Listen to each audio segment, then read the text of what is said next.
they're just so Mr. President. wrong. Yeah, please. Yeah, thank you, Mr. President. You repeatedly mentioned last night that Russia's attack on Ukraine was a mistake.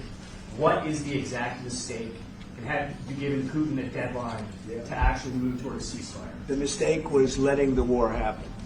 If Biden were competent, and if Zelensky were competent, and I don't know that he is. We had a rough session with this guy over here. He just kept asking for more and more. That war should have never been allowed to happen. That war, I went 4 years and Putin wouldn't even bring it up. And as soon as the election was rigged and I wasn't here, that war started. There was no way that war should have been allowed to happen. And Biden should have stopped it. And you take a look at Putin. I'm not saying anybody's an angel. But I will tell you, I went 4 years and it wasn't even a question. He would never, and I told him, don't do it. You're not going to do it.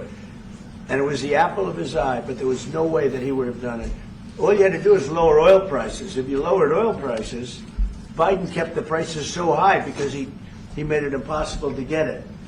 If you lowered oil prices, you would have never had the war. But you wouldn't have had it with me anyway. That war would have never happened. And I think it's a great abuse. So now what do?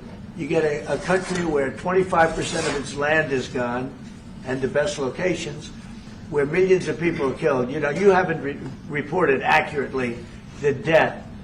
And this was Biden's war, and I'm trying to stop it. And I think we're going to do a good job. I hope we're going to do it. They lose 2,500 young people a week, think on average. Now, they're Russians and they're Ukrainians, but it's 2,000. We don't care. It's like whatever it is. They're not from your country. They're not from mine, but I want to stop it.